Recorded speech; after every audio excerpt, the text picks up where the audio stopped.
Para diretso na alive ang umaga mo. Para diretso na buhay ang dugo mo. Para diretso na ang bangon at trabaho na agad-agad. Iaarangkada na namin ang mga balitang kailangan mo. Ibibigay na namin ang mga impormasyong pinaka-latest, pinakabago, pinag-uusapan, trending, viral. Arangkada Balita live sa DWIZ Metro at Mega Manila. DWIZ News FM regional stations. Naka-live din sa lahat ng DWIZ Digital News account, Facebook, YouTube at DWIZ News website. At panoorin din ang live nationwide sa Aliw 23 Free TV. Arangkada Balita. Arangkada na sina Drew Nasino at si Ate Juday, Judith Estrada Larino. Gising ang morning mo sa Arangkada Balita. Good morning! Magandang umaga po ng Martes sa inyong lahat. Samahan niyo po ang inyong lingkod, Judith Estrada Larino, para sa isang panibagong oras ng balitaan. Dito po yan sa Arangkada Balita. Arangkada Balita. Unang-una, salamat po sa Diyos sa pagkakataon na tayo po'y makapag-broadcast at makapagbigay sa inyo ng mga malalakit mainit ang mga balita ngayong araw ng Martes, January 23, 2024. Arangkada Balita. At narito na ang ating headlines. Sa mga lalawigang tatamaan ng tagtuyot, dadami pa raw sa mga susunod na buwan. Ayon yan sa Pag-asa. Arangkada Balita. Mayorya ng mga Pilipino walang pakialam sa tsa-tsa. Arangkada Balita. Bilang ng mga nagugutom sa bansa tumaas pa ayon naman sa isang survey mula sa social weather stations. Arangkada Balita. Balita sa ibayong dagat, 8 patay habang 47 iba pa natabunan ng lupa sa matinding snow dyan sa China. Arangkada Balita. Sa mundo ng pampalakasan, Filipino-American skater pang-5 sa Winter Youth Olympics. Arangkada Balita. Sa mundo ng showbiz, Catherine Bernardo, aba, dadalo sa kasal ni na Dominic Roque at Bea Alonzo. Si Daniel Padilla kaya? Alamin natin mamaya. Arangkada Balita. At sa pinakaabangang viral news, netizens na antik sa kakaibang paraan ang pagluluksa ng isang fur parent. Drew Nasino at si Ate Juday. Arangkada Balita. Muli magandang umaga po sa inyong lahat at narito na ang ating detalye ng mga balita. Arangkada Balita. Mas dadami pa ang mga probinsyang tatamaan ng tagtuyot sa mga susunod na buwan. Ito naman ang iniulat ng Pag-asa sa gitna ng epekto ng El Niño phenomenon sa bansa. Ayon kay Pag-asa Weather Specialist Joey Figurasyon, ito'y mararanasan sa malaking bahagi ng Central Luzon at Northern Luzon.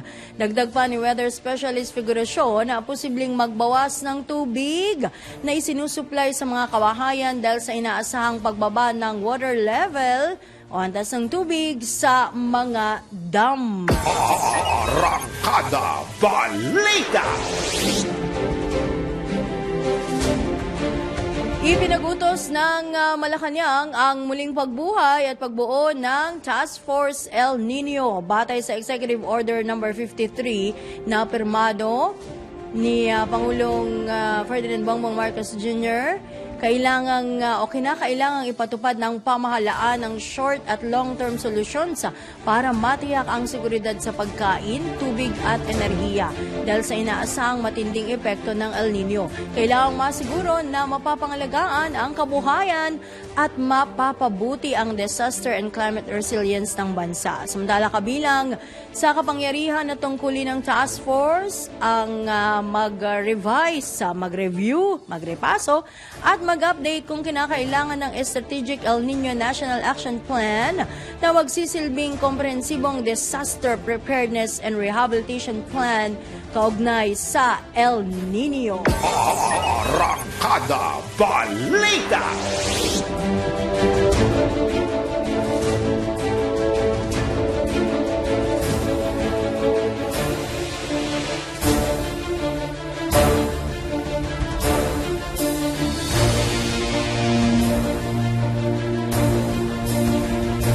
Wala raw kakulangan ng tubig sa summer season. Ito naman ang tiniyak ng Metropolitan Water Works and Sewerage System sa mga lokal na pamahalaan ng bansa. Ayon kay MWSS Division Manager Patrick Dizon, inatasan na nilang ibang ahensya na magpatupad ng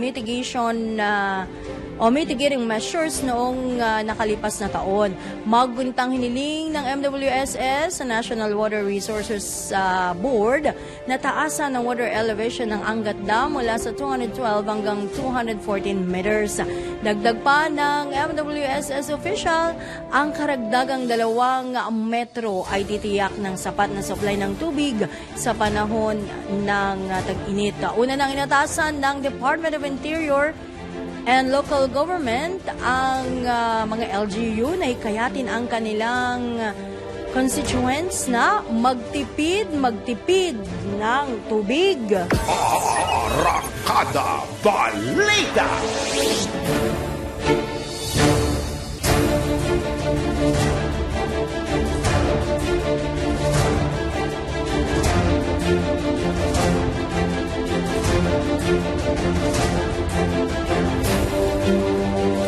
At speaking of water supply pa rin, sa oras na alas 5:11 ng umaga, nako, paghihigpit na raw po ang Baguio City Government kaugnay sa water delivery services sa Summer Capital upang matiyak ang malinis at ligtas na water supply sa lungsod.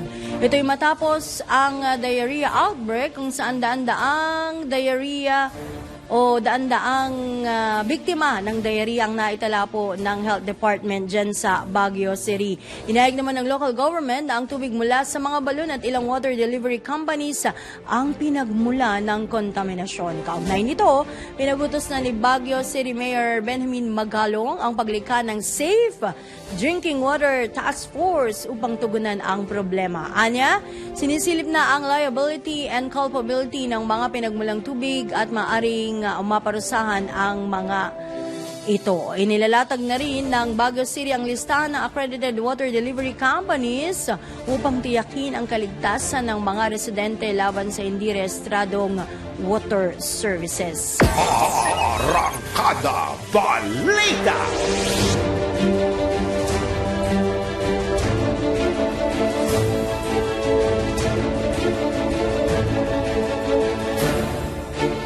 Sa iba pang balita, dito pa rin sa Arangkada Balita Tuesday Edition, mayorya na ng mga Pilipino ang nagsasabing hindi tinuturing na urgent national concern ang charter change. Batay sa 2023 fourth quarter tugon ng masa survey ng Okta, 1% lamang sa mga Pilipino ang naniniwalang dapat agarang maaksyonan ng pamahalaan ang tsa-tsa na isinusulong sa bansa sa pamamagitan ng nagpapatuloy na People's Initiative. Ayon sa resulta ng survey, ang pagkontrol ng inflation ang nananatiling top urgent concern para sa 73% ng mga Pilipino. Pumapangalawa sa top urgent national concern para sa mga Pilipino ang pagkakaroon ng access sa abot-kayang presyo ng mga pagkain. Sinundan naman ito ng paglikha ng mga trabaho na may 36%, pagpapataas ng sahod ng mga ngasiwa o manggagawa na may 34% at pagpapababa ng bilang ng mahihirap na aabot sa 32%. Isinagawa ang fourth quarter tugon ng masa survey mula December 10 hanggang 14, 2023 sa pamamagitan ng face-to-face interview sa 1,200 respondents sa buong bansa. Arangkada Balita!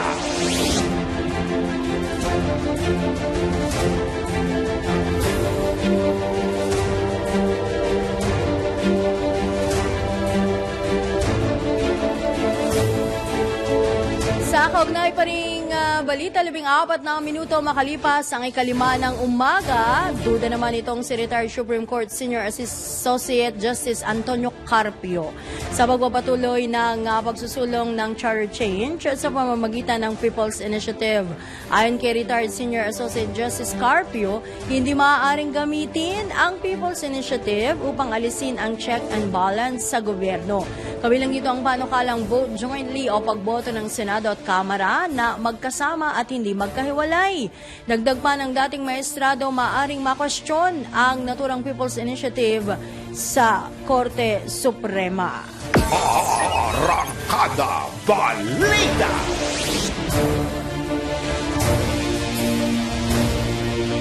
Ito naman po ang pananaw ni dating Pangulong Rodrigo Duterte sa usapin ng Chacha. Binatikos ng dating Pangulo ang alingas-ngas na may nangyayaring suhulan. Ito na sa mga lagda o lalagda sa People's Initiative kaugnay sa isinusulong na charter change. Buwelta ni dating Pangulong Duterte, talamak ang bayaran sa People's Initiative at nangyayari rin ito sa Davao City. Ayan dagdag pa ng dating Davao City Mayor, ginagawa ang naturang sulan sa petisyon para madaliin ang pag-amyenda sa saligang batas at manatili sa kapangyarihan ang mga nasa posisyon. Naniniwala rin ang dating Pangulong Digong na maganda ang 1987 Constitution at demokrasya sa bansa dahil maaaring makaboto ang publiko ng mga opisyal ng pamahalaan. Arangkada Balita! Mula naman sa mataas na kabulungan ng Kongreso, 16 na minuto makalipas ang ikalima ng umaga. Pinwestiyon ni Senate Minority Leader Coco Pimentel ang prosesong ginagawa ng Senado at Kamara kaugnay sa pagsusulong ng Chacha. Ayon kay Senador Pimentel, maituturing na self-preservation ang inihain ni na Senate President Juan Miguel Zubiri, Senador Loren Legarda at Senador Sonny Angara na resolution of both houses number 6 na nagsusulong na maamyandahan ang economic provisions ng 1987 Constitution. Ito'y dahil layunin itong maiwasan ang constitutional crisis sapagkat may tsapuera sa isinusulong na Chacha sa pamamagitan ng People's Initiative ang Senado. Binigyan din pa ni Senador Pimentel na publiko dapat ang nangunguna sa People's Initiative at hindi iniumpluwensyahan ng sinumang mambabatas. Arangkada Balita!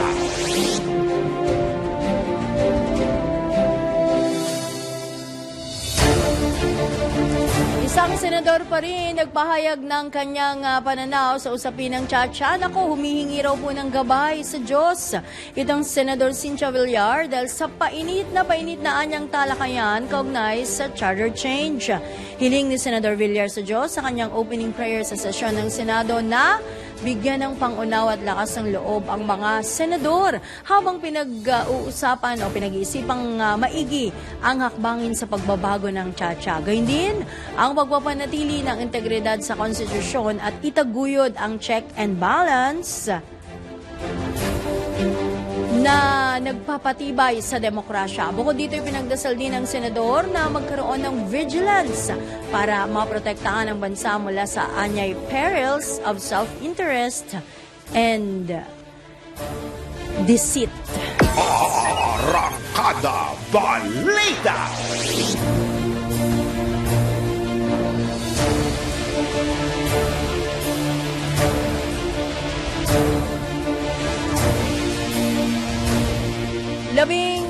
Walong minuto makalipas ang ikalima ng umaga, tuloy-tuloy pa rin tayo sa ating balitaan dito sa Arangkada Balita. Arangkada Balita! Sanay puwersang nagprotesta ang iba't ibang grupo sa harap ng Batasang Pambansa sa mismong araw ng muling pagbubukas ng sesyon ng Kamara bilang pagtutol nga sa isinusulong na charter change o Chacha. Kabilang sa mga ito ang bagong alyansang Makabayan o Bayan, Bayan Muna, ACT Teachers, Health Alliance for Democracy at iba pang grupo. Ipinababasura ng mga nasabing grupo sa Pangulong Ferdinand Bongbong Marcos Jr. ang itinutulak na pag-amyenda sa saligang batas. Sa kanilang protesta, ikinagalit ng mga nasabing grupo ang anilay paggamit ng pampublikong pondo sa nagpapatuloy na pagkolekta ng lagda para sa People's Initiative. Gayun din, ang maling paggamit nito ng mga politiko sa pondo kung saan nagpapanggap ang mga ito na tumutulong sa pamamagitan ng mga ayuda at subsidy ng pamahalaan. Naniniwala ang mga nasabing grupo na kung ibabasura ng Pangulo ang tiyatsa, hindi na raw ito uusad sa Kamara. Arangkada Balita!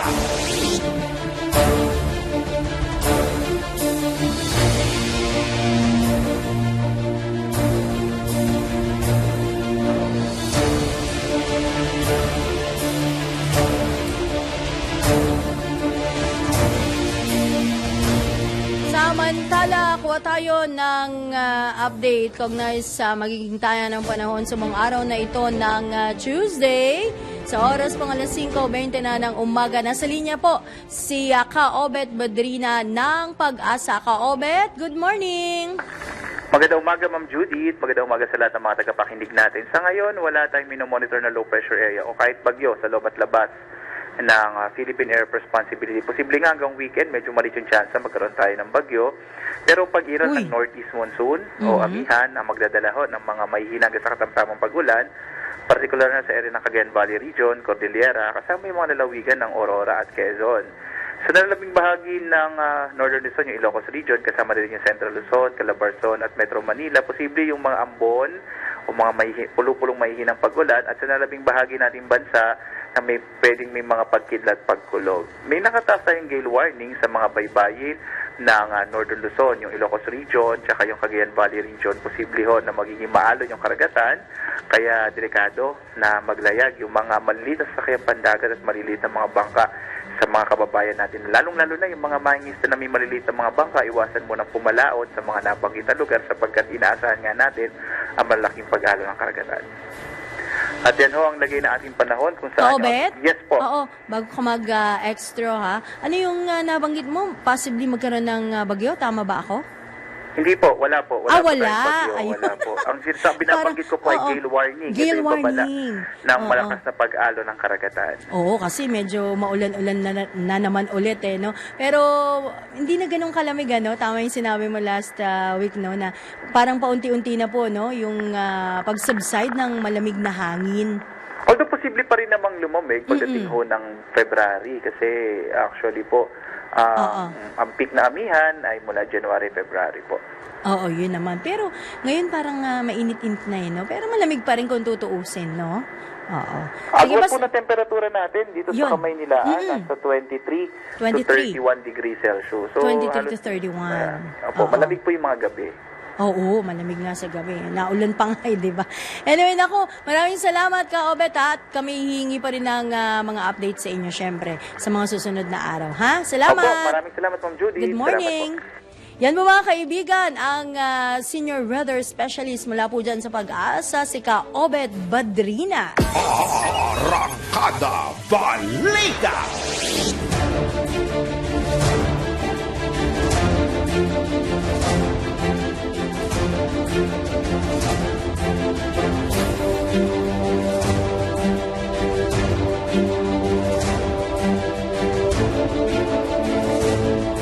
Sasabihin pa rin ng tsa-tsa, nako, eto mukhang may makakastigo to mga kaibigan may makakastigo rito. Nilinaw po nitong si DILG Secretary Benhur Abalos na personal na opinion lang ng isa sa kanyang undersecretaries ang babala sa mga barangay officials na humingi ng pirma para sa patuloy na isinusulong na charter change. Matatanda ang una nang inihayag nitong si DILG Undersecretary Chito Valmusina na dapat iwasan ng mga opisyal ng barangay na umasangkot sa signature campaign at hindi dapat gamitin ang mga barangay hall para sa nasabing initiative. Kaugnay nito, sumulat na ang kalihim sa Commission on Elections upang linawin ang papel ng mga opisyal ng barangay sa partisan political activities kabilang na ang People's Initiative. Dagdag ni Secretary Abalos, gusto niyang malaman ang desisyon ng COMELEC sa usapin dahil nakasaad sa Anbank Resolution na ang mga elective barangay officials ay exempted sa pagbabawal sa pagsali sa electioneering at partisan political activity. Arangkada Balita! Alright, update tayo sa mga nakapag-sumiti na ng lagda kaugnay sa People's Initiative. Umabot na sa mahigit 100 distrito sa bansa ang nakapagsumite ng lagda sa Commission on Elections para maamyendahan ang saligang batas sa pamamagitan ng People's Initiative. Sa pinakauling tala ng COMELEC, nasa 153 legislative districts, distrito lang po ito ang nagsumite ng mga pirma sa poll body ukol sa naturang petisyon. Lampas na raw ito sa kalahati ng kabuuang 254 na legislative district sa Pilipinas. Ito ay sa kabila ng panawagan ng election lawyer na si Attorney Romulo Macalintal na itigil muna ng COMELEC ang pagtanggap ng lagda sa People's Initiative para isulong ang Chacha. Arangkada Balita! Magbabalik po ang iba pang malalaki at mainit na mga balita. Dito pa rin yan sa Arangkada Balita, makalipas lamang ng ilang paalala. At ang oras, alas 5:25 na ng umaga. Arangkada Balita! Drew Nasino at si Ate Juday. Arangkada Balita!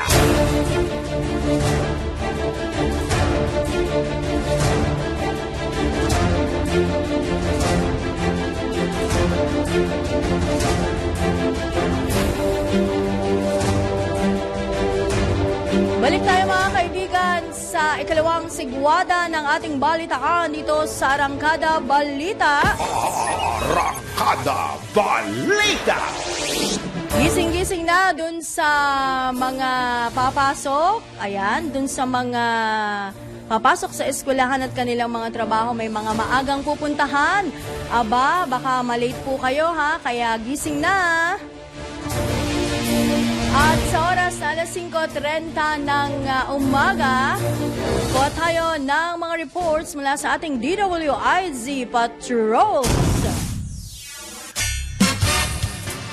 Ang mga senador daw na sinasabing lumagda sa isang sinasabing lumagda sa isang manifesto kontra People's Initiative. Alamin natin ang kabuuang report ihati ni Patrol 19, Celi Ortega Bueno. Sinasabing nagkakaisang lumagda ang mga senador sa isang manifesto kontra People's Initiative. Ito'y dahil hindi daw papayag ang Senado na basta na lamang patahimikin.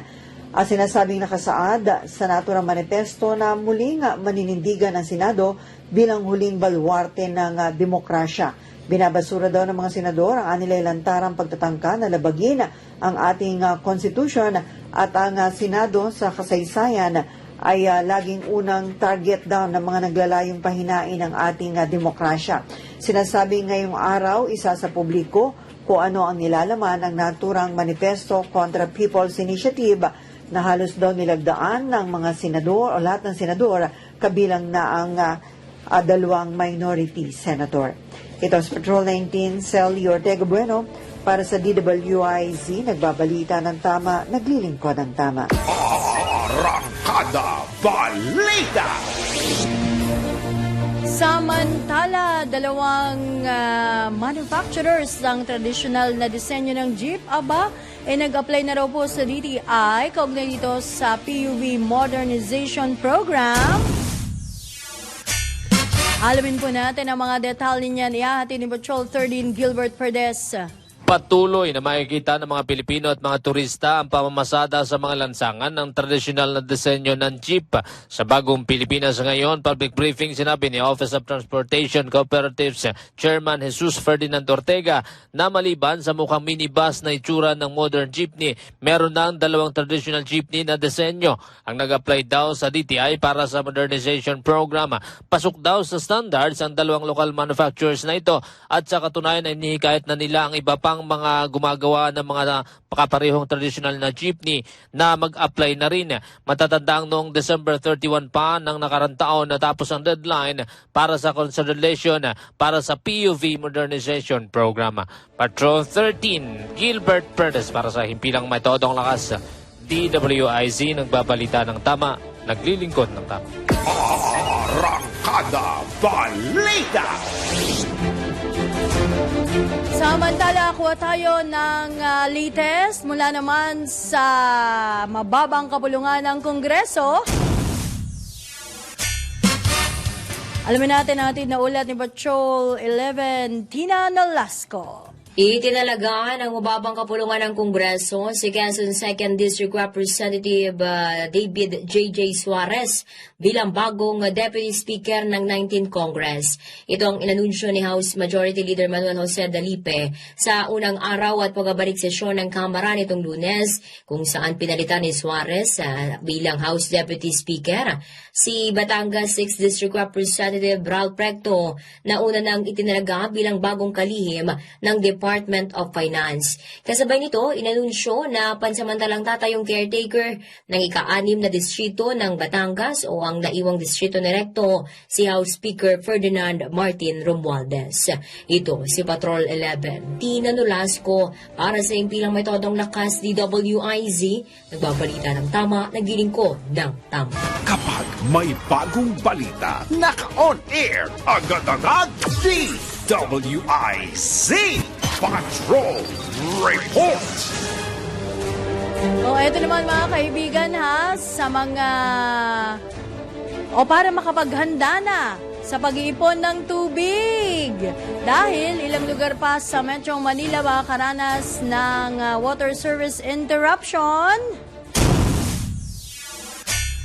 Alamin natin ang report ihatid ni Patrol 30 Jelly Mendez.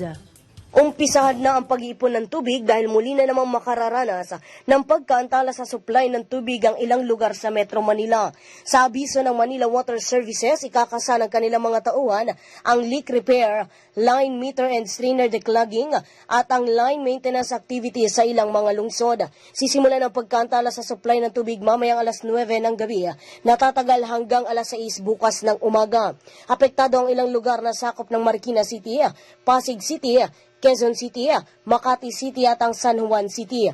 Magpapatuloy ito hanggang sa Enero 24 ng gabi, kung saan ay apektado ang ilang lugar sa Quezon City, Pasig City at Binangonan Rizal sa kaparehong oras. Asahan din ang water service interruption sa bahagi ng Angono at Binangonan Rizal sa darating na Enero 25 na magsisimula alas 10 ng gabi hanggang alas 4 ng madaling araw ng kinabukasan.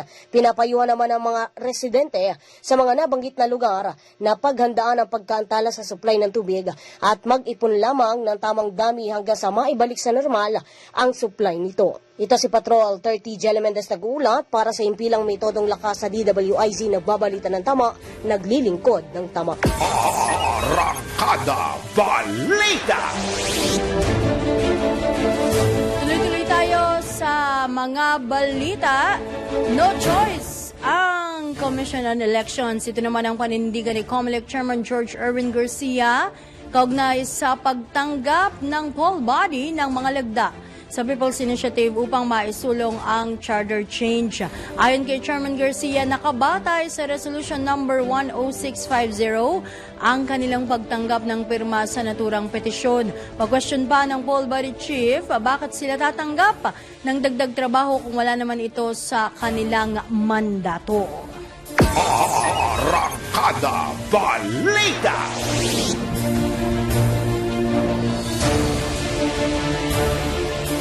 Wala na raw balak ang COMELEC na palawigin pa ang pagpapatala o registration para sa mga botante. Ito ay kasunod naman ng idaraos na senatorial elections sa susunod na taon. Ayon kay COMELEC Chairman George Garcia, pinalna ang September 30 deadline. Ayan September 30 deadline para sa voters registration dahil marami pang mga aktibidad na pagtutuunan ng pansin ng COMELEC, kabilang na ang verification ng mga nagpatalang botante. Bukod pa niya ito sa mga plebisito na kanilang tututukan sa Las Piñas City at sa BARM. Arangkada Balita!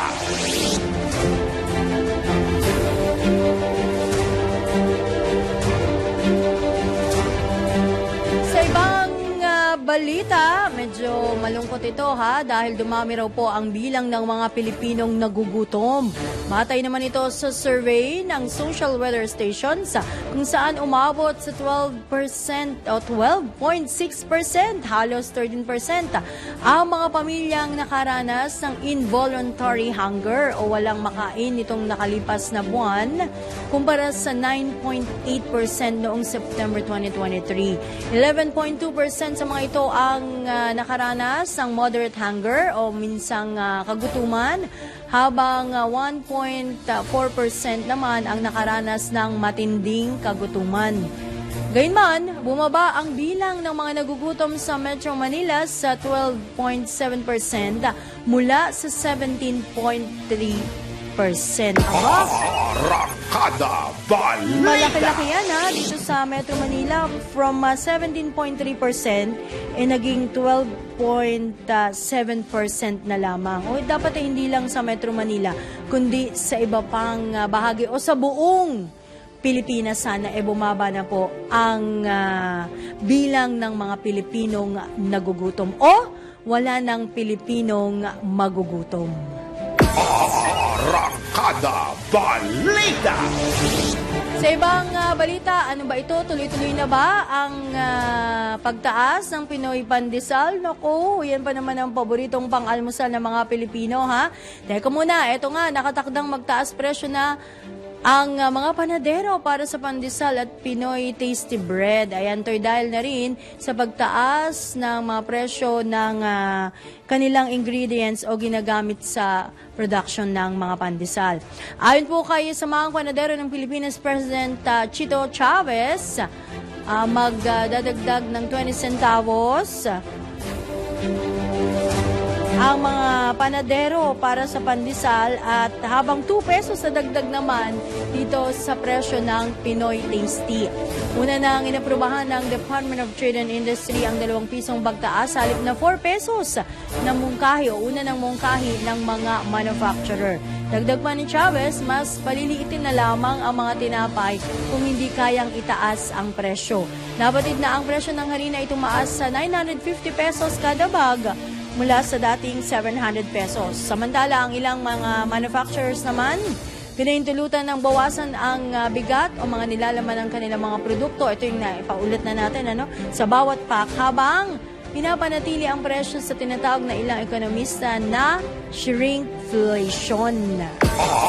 Arangkada Balita! Ala, huwag naman masyadong maliit. Paano kung wala ka ng makain? Sabi nga ng mga Pinoy, para naman akong hindi natinga. Di ba pagka sobrang maliliit po, itong pandesal. Pero kaysa magtaas, liliitan na lang ng bahagya. Kung magtataas man, sana hindi naman ganun kataas because yan naman ay nakabase rin sa kagaya nung binabanggit ni Chito Chavez, isang kilalang panadero din o may-ari ng bakery, sadyang malaki na ang nagagastos nila sa paggawa o produksyon. Lalo na nitong harina, from 700 naging 950 pesos kada bag.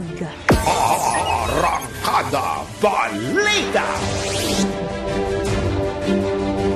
Usapin naman sa pag-angkat ng bigas, aminado ang Department of Agriculture na malaki talagang inaangkat na bigas ng bansa kasunod ng report o kasunod ito ng report ng US Department of Agriculture na inaasahang Pilipinas pa rin ang mangungunang rice importer sa buong mundo ngayong taon.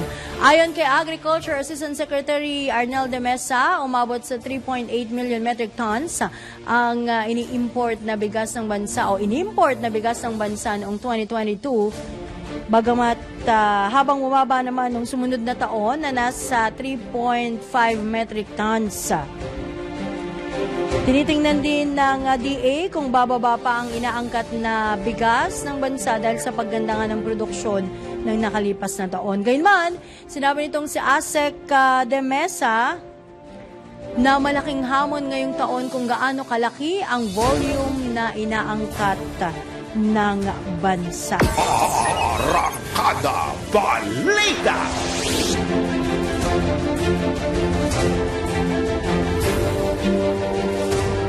Umaasa naman ang grupong Sinag na hindi aabot o umabot sa 3.8 million tons ang rice import ng bansa ngayong 2024. Ito sa kabila ng projection ng United States Department of Agriculture na mananatiling top 1 global rice importer ang Pilipinas. Sinabi ni Sinag Executive Director Jason Cainglet na maaring nakabatay ang pagtaya ng USDA sa posibleng impact o epekto ng El Nino sa rice sector.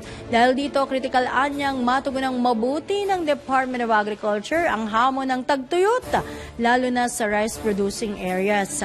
Ayon naman kay DA spokesperson Asek Arnel de Mesa, nakatutok na ang pamahalaan sa pagpapalakas ng lokal na produksyon nang hindi lubusang umasa sa importasyon ang bansa. Arangkada Balita!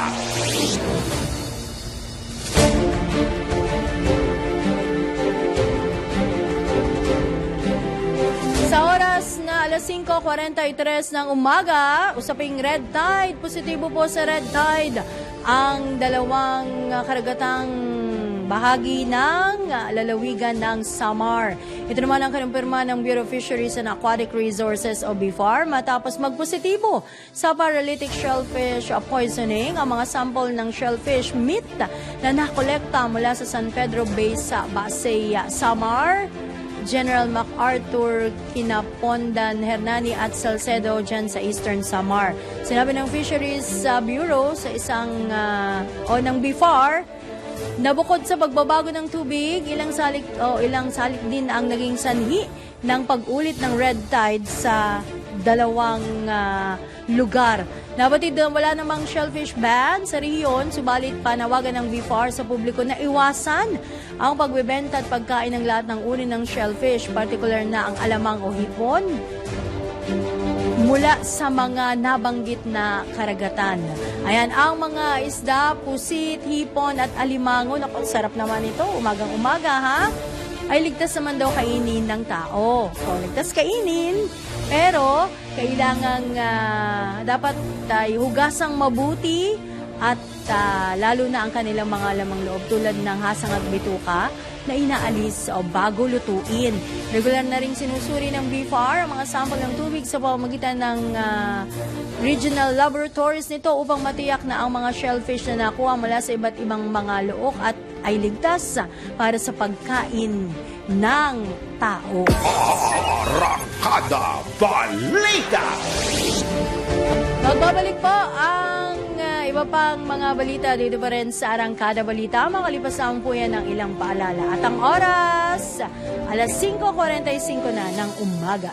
Arangkada Balita! Arangkada Balita! Magandang umaga po muli sa inyong lahat mga kaibigan. Tayo po ay nasa huling yugto na ng ating balitaan ngayong araw ng Martes. Dito po sa Arangkada Balita. Arangkada Balita! So pa tayo ng mga dagdag reports. Mahigit 20 retiradong general tiniyak daw ang suporta sa administrasyon. Alamin po natin ang kabuuang report. Ihatid ni Patrol number 11, Tina Nolasco. Umabot sa 22 retiradong general ang nagpahayag ng kanilang patuloy na suporta sa Pangulong Ferdinand Marcos Jr. sa Senado at Kamara sa naganap na pakikipagpulong ng mga ito kay House Speaker Martin Romualdez. Ito'y sa pangunguna ng Philippine Military Academy Alumni Association o PAGNAI, Association Generals and Flag Officers, Philippine Military Academy Retirees Association Incorporated at National ROTC Alumni Association Incorporated. Kasabay ito ng paglilinaw ng mga retiradong general na hindi totoo ang kumakalat sa social media na ang PMA alumni at iba pang grupo ng retirado mula sa hanay ng Armed Forces of the Philippines ay sumusuporta umano sa destabilisasyon laban sa Administrasyong Marcos Jr. Ayon kay retired Admiral Danilo Abinoha, chairman at CEO ng PIMAI, patuloy silang sumusunod at sumusumpa na depensahan ang konstitusyon kasama ang iba pang military school. Habang nagpahayag naman ng pagtutol sa destabilisasyon ang iba pang retiradong general. Ito si Patrol 11, Tina Nolasco para sa Impilang May Todong Lakas DWIZ, nagbabalita ng tama, nagilingkod ng tama. Kapag may bagong balita, naka-on air, agad-agad, DWIZ Patrol Report. Okay, habol natin ito lalong-lalo na dun sa mga kakagising pa lamang ko tayo ng Palengke Report. Siyempre mula yan sa ating Palengke Queen, nag-iisa dito sa DWIZ at sa Channel 23, Mama Beth Samson. Good morning! Good morning, Miss Juday. Sa Ngandaan Market, ang pinakamababang bigas ay 54 pesos per kilo. 54. Oo, ang pinakamahal, yung paborito mo, yung buhaghag, Wow, sarap niyan. 70 pesos. Ay, ang mahal, Mama Dinorado. Beth. Oo. Meron silang 60 na laon, maalsa, may 60 special rice. May Ifugao rice na 60. Meron din silang Mindoro, galing Mindoro 60 pesos. Oo. Special rice na 60 pesos din. Meron namang super special na 62. Meron din 54, 57, 55 at saka 61. Ayan, sa Sangandaan Market po yan. Sa lugar ni Sir Drew yan. Namamalengke yan dyan, imama na yan. Kaya Oo. alam niya yung mga presyo yan. Ngayon, ikot naman tayo para makapagbalita naman yung iba. Dito naman tayo sa lugar ng presyo ng baboy. Baboy, ayan. No? So magkano na ngayon ang baboy, Mama Beth? Medyo mataas. Ang baboy dito, Ma'am Juday, 370 ang laman at tiempo. Ang buto-buto ay 320. Aha. Ang baka ay 480. Uy! Malaking kataasan sa ibang palengke. Dahil sa Valenzuela, 320, 330 lang ang baboy doon. Kasi malapit ang katayan sa amin.